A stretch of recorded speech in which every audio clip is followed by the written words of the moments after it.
Just like high school, the car biz is one big popularity contest.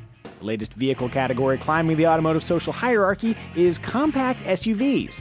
As buyers increasingly ditch sedans for the rugged-styled functionality of compact SUVs, it made good sense for Kelley Blue Book to conduct an action-packed comparison with the newest and most significant players. So, here we go. Fully revised for 2018, the Chevrolet Equinox has evolved into a handsome, excellent driving SUV that proudly stands among best in class. Beyond class parity, the Equinox offers brag-worthy differentiators like an optional 360-degree camera that takes the stress out of parking, up to 6 USB ports, and a range of compelling engine choices. The base 1.5-liter turbocharged engine is economical with reasonable punch, but there's also a racy turbocharged 2-liter and a diesel engine that delivers around 40 mpg on the freeway. Landing like a feather on the negative side of the ledger, some KBB editors thought the interior looked a little plain versus the Honda CR-V and Mazda CX-5, and one thought the infotainment system's logical arrangement and modern phone integration needed newer-looking graphics. Aesthetic quibbles aside, standard rear vents, spacious quarters, and ample cargo space create a welcoming, functional interior that complements the Equinox's handsome exterior and pleasing road manners. At this point, you might think, the Equinox is a slam dunk, but oh, look! There's more video. Twist! The Equinox is great, but so was the Honda CR-V, Kelley Blue Book's compact SUV Best Buy for 2017.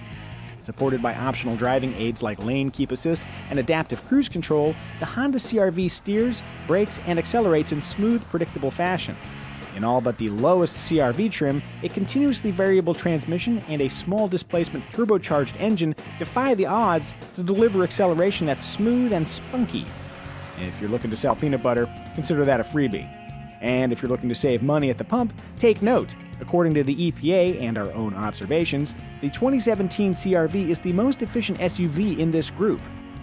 Exploring the interior reveals comfortable seats, a second row that slides, reclines, and folds with ease, a deep center console, numerous storage nooks, an updated infotainment system we actually like, and a large cargo area whose low liftover and optional hands-free liftgate facilitate easy loading.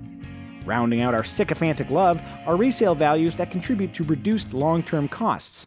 Like love, owning a Honda CR-V means never having to say you're sorry. Congrats if you get that reference. Before discussing the all-new Jeep Compass, we should point out that its slightly smaller size and lower base price make it an inexact match for the compact SUV segment. Yes, the Jeep Cherokee would have been a more appropriate contender, but the Compass is new and close enough that we decided to bring it along anyway. Man, these comparisons would be easier if Jeep just adhered to the arbitrary categories that help us make sense of the world. Anyway, the Jeep Compass.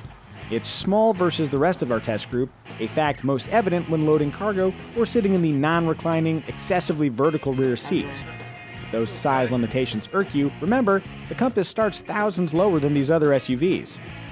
Conversely, as equipped, this particular Compass Limited trim costs more than $35,000, making it the second priciest entry in our comparison. In motion, our Compass was slow to accelerate, the brake pedal was overly sensitive, and despite being the smallest SUV in the group, it was also the least efficient, averaging 23.9 mpg. For an average driver, that only pencils out to about $12 more per month in gas costs over the efficiency-leading CR-V, but it's worth noting. On a more positive note, our car's 8.4-inch infotainment system proved a staff favorite thanks to its intuitive operation, snazzy graphics, and Apple CarPlay and Android Auto compatibility.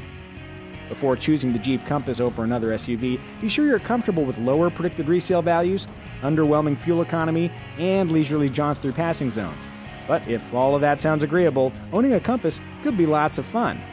Cue the montage.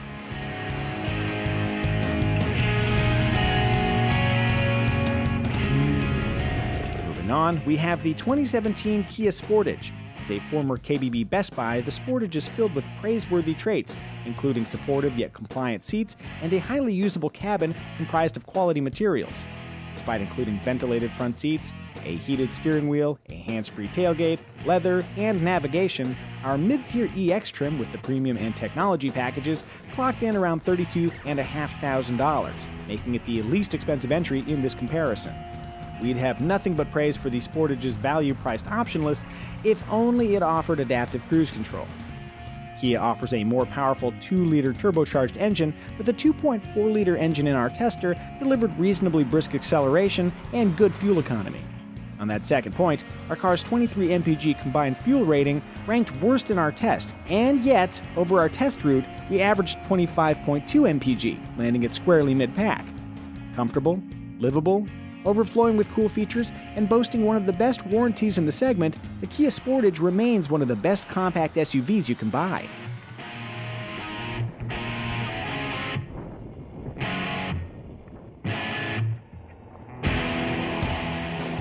Oh goody! Here's the time where we get to talk about the new for 2017 Mazda CX-5. We normally prattle on about how good Mazdas look and how fun they are to drive. This time, we'll just say that all that stuff is true. The real question is whether the CX-5's emotional satisfaction compromises its role as a 5-passenger hauler of people and stuff. The answer is yes, but just barely. Compared to the RAV4, Equinox, and others, CX-5's interior is less spacious, especially in the middle rear position. Even so, the CX-5 offers workable accommodations, a healthy 30.9 cubic foot cargo area, and a gorgeous, quiet, premium trimmed cabin that garnered universal praise from our testers. Under the hood of all CX-5s sits a 2.5-liter engine and 6-speed automatic transmission combo that generates eager thrust and real-world fuel economy just half an mpg shy of the pack-leading Honda CR-V. Given the fact our CR-V tester included all-wheel drive and our CX-5 did not, perhaps the Mazda should have performed even better. Then again, its fun-loving nature might have inspired our test team to push the CX-5 harder than the rest. With athletic road manners, a striking yet tasteful exterior, and a lovely interior to match, the Mazda CX-5 is almost certainly the coolest SUV in our test. If you absolutely positively demand a compact SUV that stirs your emotions, you can stop watching the video right now. Alright, since you're still watching, let's talk about the 2017 Toyota RAV4. Thrilling, it is not. Also, young, it is not. Having debuted back in 2013, the current generation RAV4 is getting up there, and yet, for the most part, its fundamental design holds up. Passenger space is good, there are countless storage spots including a handy dash shelf, and despite generating our test's second lowest horsepower figure, the RAV4 moved with more than acceptable authority. All those positives sit atop Toyota's record for reliability, which contributes to decent resale values that essentially track the Honda CR-V following a big first-year hit. Where the RAV4 falls down is interior refinement, especially in the back seat. Hard cushions leave the center spot worthy for only occasional use, the rear door panel tops aren't padded like they are up front, and rear seat vents are simply not available in any trim. It might seem like a small thing, but if you've ever belted your toddler into a sweltering SUV, you know the value of rear vents. We also noted plenty of road noise, and, as long as we're complaining, the responsive infotainment system does offer Series I free, but what we really want is Apple CarPlay, which Toyota refuses to offer on any vehicle. For some buyers, that could be a game killer. At 38.4 cubic feet, cargo space is big for the category, and much like the slightly larger CR-V, we appreciate the RAV4's super low liftover height. On the other hand, there's no underfloor storage like in the Chevy, and no remote seat releases as found in many of the RAV4's competitors, meaning you have to walk to the side door, manually fold the headrest, drop the seat, then return to the rear to load up.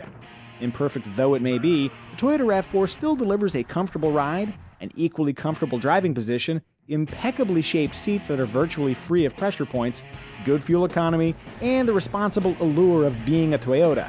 The RAV4 is worth a look, but take that look with your eyes wide open. And that is a tasty SUV hors d'oeuvre. If you're ready for the main course, our full 2017 compact SUV comparison is yours to enjoy at kbb.com. When you do, remember, it's increasingly difficult to buy a bad car, but it's very easy to buy the wrong car. If you want to buy a compact SUV or nearly anything on wheels, Kelley Blue Book is here to help.